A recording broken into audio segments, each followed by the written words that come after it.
성도 여러분 안녕하십니까? 화요일 저녁입니다. 우리 가정 예배를 시작합니다. 찬송가 391장 오늘 나온 구세주 예수.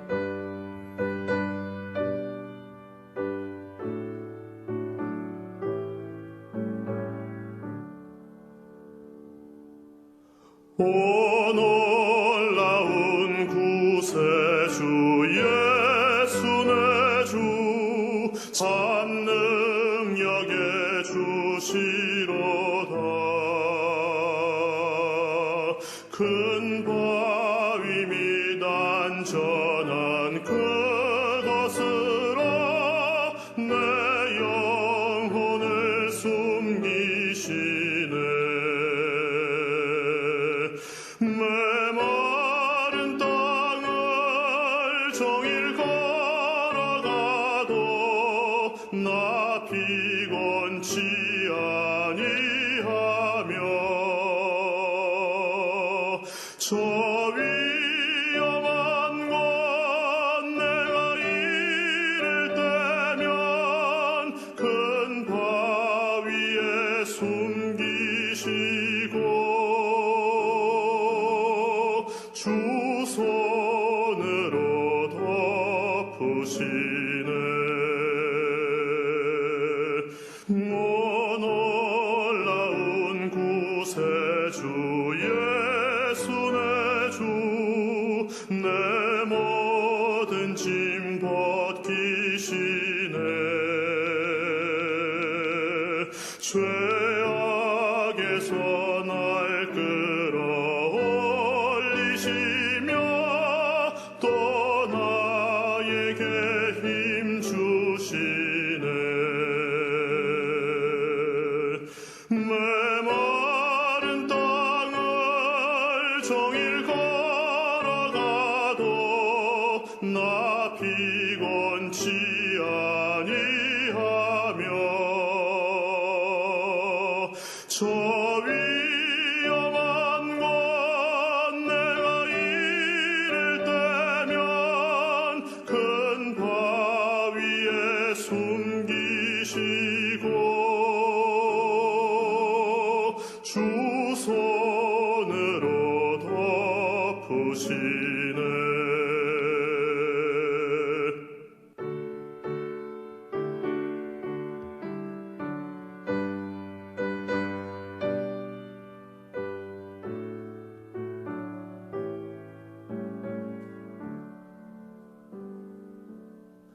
측량 못할 은혜로 채우시며 늘 성령에 감화주사 큰 기쁨 중 주님을 찬양토록 내 믿음을 도우시네. 메마른 땅을 종일 걸어가도 나 피곤치 아니하며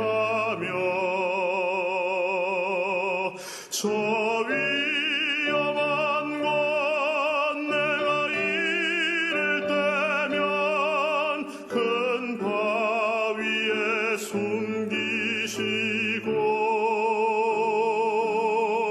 주 손으로 덮으시네. 주 예수님 공중에 임하실 때 나 일어나 맞이하리. 그 구원의 은총을 노래하리. 저 천군과 천사 함께 메마른 땅을 종일 걸어가도 나 피곤치 아니하며 저 위험한 곳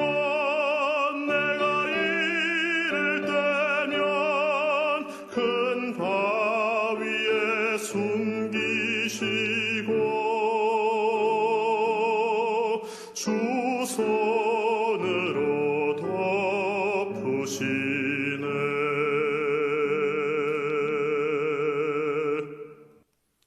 하나님 말씀은 고린도전서 11장 2절로 10절의 말씀, 이 말씀 한 절씩 교독합니다. 너희가 모든 일에 나를 기억하고 또 내가 너희에게 전하여 준 대로 그 전통을 너희가 지킴으로 너희를 칭찬하노라. 그러나 나는 너희가 알기를 원하노니 각 남자의 머리는 그리스도요, 여자의 머리는 남자요, 그리스도의 머리는 하나님이시라. 무릇 남자로서 머리에 무엇을 쓰고 기도나 예언하는 자는 그 머리를 욕되게 하는 것이요, 무릇 여자로서 머리에 쓴 것을 벗고 기도나 예언을 하는 자는 그 머리를 욕되게 하는 것이니 이는 머리를 민 것과 다름이 없음이라. 만일 여자가 머리를 가리지 않거든 깎을 것이요, 만일 깎거나 미는 것이 여자에게 부끄러움이 되거든 가릴지니라. 남자는 하나님의 형상과 영광이니 그 머리를 마땅히 가리지 않거니와 여자는 남자의 영광이니라.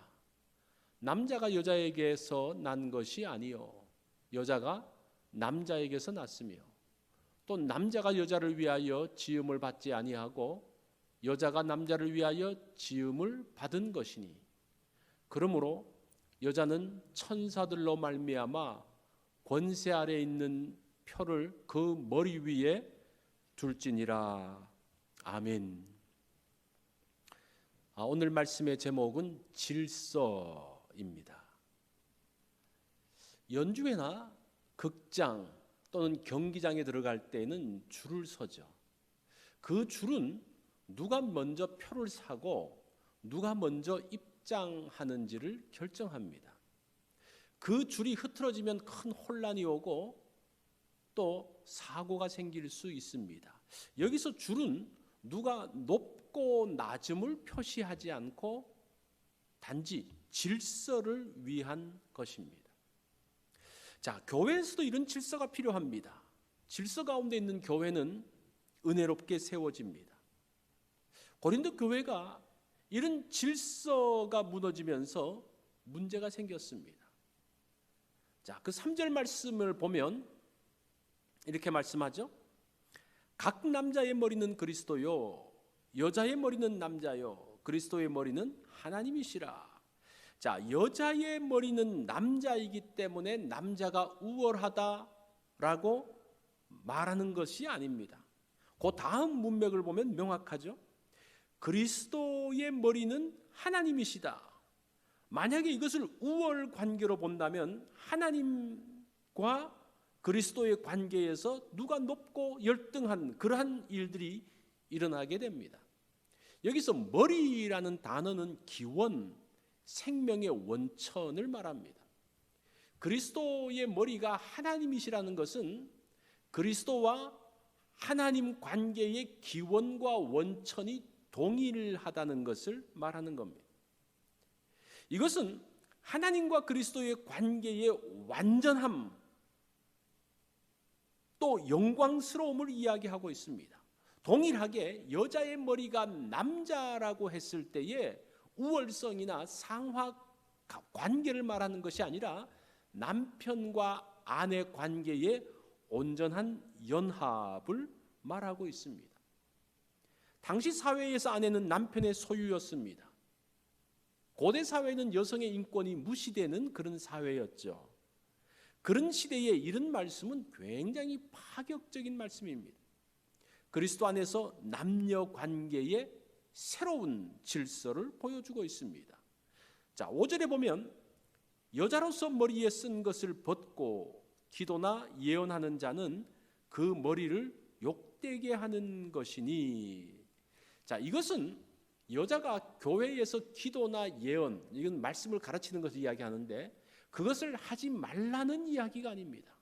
남자는 머리에 쓰지 않고 기도나 예언을 할 수 있지만 여자는 기도나 예언을 할 때에, 가르칠 때에 수건을 쓰라는 겁니다.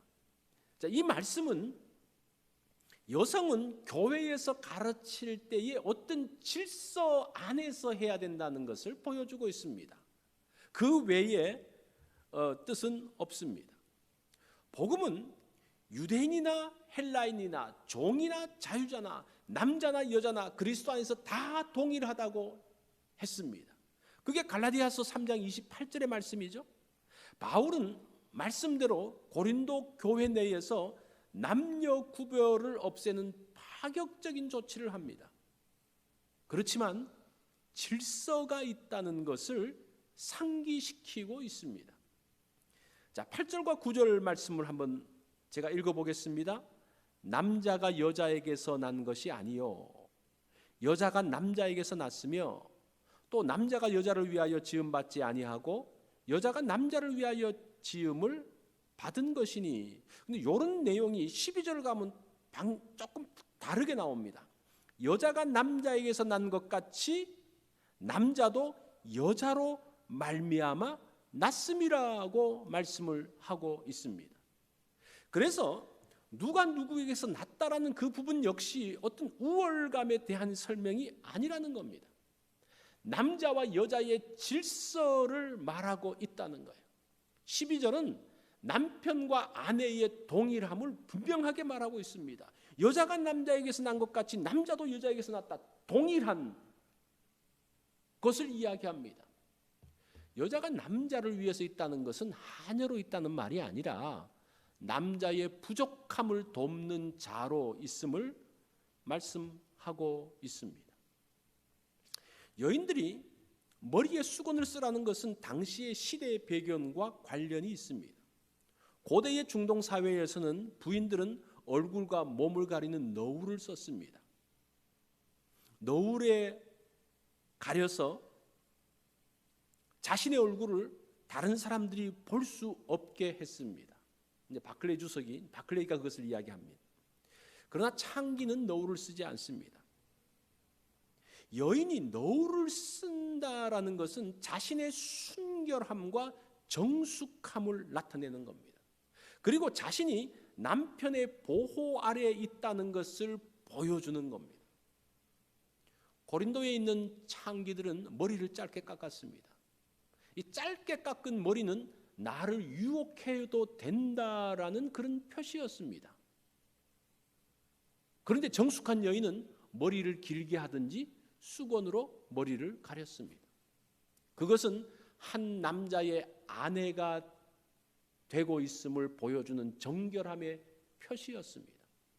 수건을 쓰므로 여자는 남자의 영광을 드러내고 있습니다. 그게 이제 7절의 말씀이죠.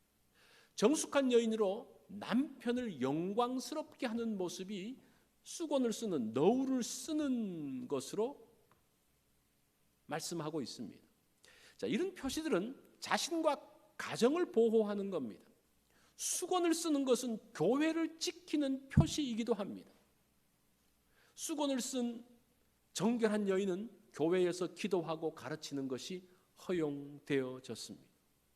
자, 이런 말씀은 남녀의 차별을 철폐할 뿐 아니라 교회가 말씀의 질서 가운데 든든히 서가고 있음을 보여주는 표시이기도 했습니다.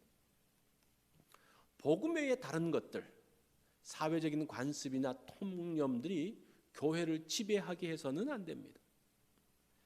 집안의 전통이 주님의 말씀을 무력화시켜서는 안 됩니다.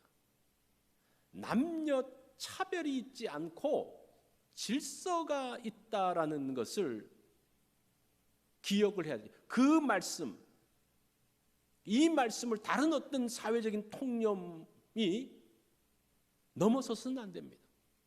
오늘 본문은 당시에 사람 대접받지 못하는 여인들이 그리스도 복음의 질서 속에서 어떻게 회복되어지는지, 어떤 위치를 갖는지를 보여주는 중요한 말씀입니다.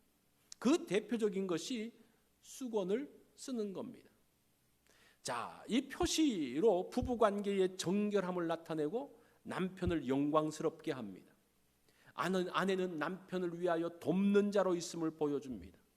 부부의 온전한 연합과 정결함 속에서 기도하고 가르치는 일들을 할 것을 보여줍니다.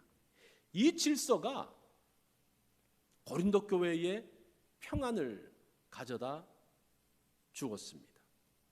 자, 나의 삶 가운데서 하나님의 질서를 아는 것이 중요합니다. 가정생활에서 정결함과 존중함의 질서, 그것을 갖는 게 얼마나 중요한지 모릅니다. 뿐만 아니라 교회 생활에서 질서를 통해서 평안함을 우리가 누리면 좋겠습니다. 자, 이 질서는 우리에게 평안과 축복이 되어집니다. 우리 말씀 한번 적용을 해봅니다. 하나님은 질서의 하나님이십니다. 질서 속에서 가정과 교회가 견고해지죠. 질서 안에 있으면 악한 세력들이 우리 공동체를 무너뜨리지 못합니다. 자, 오늘 우리가 하루 지내면서 적용할 것은 질서를 위해서 내가 할 일이 무엇인가를 한번 생각해 보십시오. 그것을 한번 우리 가족들이 나눠 보면 좋겠습니다. 오늘 기도 제목은 가정의 정결함과 가족 배려를 위해서 한번 기도하면 좋겠습니다. 가족들을 배려하는 그 기도 제목을 한번 만들어 보십시오. 그리고 샘터 식구를 위해서 기도하는 날입니다. 오늘 우리 이 말씀 가지고 함께 말씀을 나누어 보시고 기도 제목으로 가족들이 함께 기도하는 시간을 가지시기 바랍니다.